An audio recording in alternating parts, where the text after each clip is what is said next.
அழகே உன்னை விலைக்கு வாங்க வருவேன். அங்க உங்க அம்மா கேஸ் வாங்க காசு இல்லைன்றாங்க, நீ அவளுக்கு ரேட்டு பேசிக்கிட்டு இருக்கியா?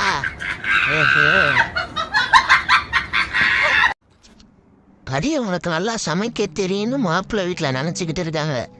ஆனா உனக்கு திங்க மட்டும்தான் தெரியும்னு எனக்கு மட்டும் வேண்டி தெரியும். நீ டு மை மைண்ட்.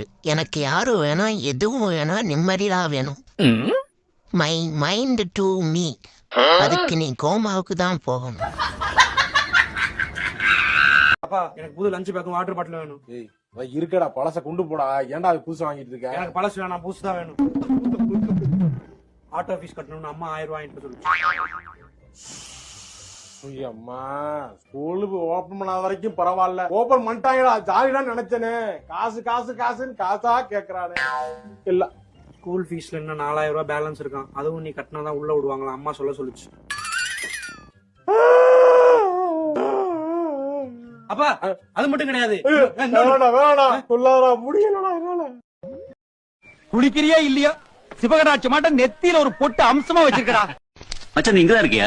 இல்ல, பாத்ரூம்ல இருக்கேன். ஓகே ஓகேவா? இவெல்லாம் எப்படி இவ்வளவு நேரம் வளர்ந்தான்? நான் ஒரு நாள் சாக போடுறதுக்கு இந்த உலகத்துல இத்தனை நாள் வாழ வேண்டியதா இருக்கு. இவைய பத்தியில நான் மட்டும் தான் நம்ம கேங்ல பெரிய தற்கூரிச்சு பயந்தே போயிட மச்சான். நீங்க எல்லாருமே என்னோட பெரிய தற்கூரின்னு தெரியும் போதுதான் மச்சான் நிம்மதியா இருக்கு. நம்ம யார் வம்புக்கும் போறது இல்ல, யார் தும்புக்கும் போறது இல்ல. நம்ம உண்டு, நம்ம சோழி உண்டுன்னு போயிடுறது.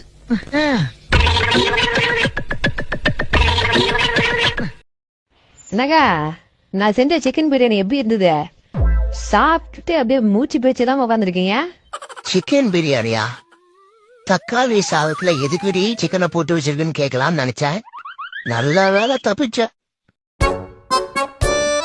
டேய் ஆனா டேய் பறக்கவன்டா, எதுக்குடா எனக்கு ஹாரின் ஸ்டேட்டஸ் வச்ச? நேற்று போன் அடிச்சு எனக்கு நல்லது, நீ எடுக்க. அதான் நீ செத்துட்டேன்னு நினைச்சு உன்னோட பழக பழக்கத்து ஸ்டேட்டஸையும் வச்சாச்சு.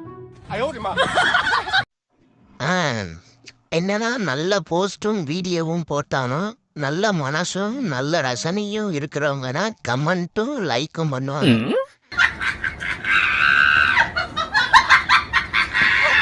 போதுமையா, போதும். கடல் நீரும் உப்புத்தான், கண்ணீரும் உப்புத்தான். இந்த கம்பெனிக்கு நான் சிந்திய வேள்வியும் உப்புத்தான். இதோட நீங்களாச்சும் உங்க கம்பெனி ஆச்சு. நான் கிளம்புறேன். என்னை யாரும் தேட வேண்டாம். என்னால பொறுத்துக்க முடியல டாக்டர். டென்ஷன் ஆயிடுறேன். அப்ப என்ன பண்ணுவீங்க? என்னால என்ன பண்ண முடியும்? அப்செட் ஆயிடுவேன். அழுக வந்துரும், தலைவலி வந்துரும், மண்டைய வெடிச்சு போற மாதிரி. அப்ப என்ன ஆகும்? சட்டுன்னு எல்லாமே பிளாங்க் ஆயிடும். அப்புறம் என்ன நடக்குதுன்னு எனக்கு தெரியாது.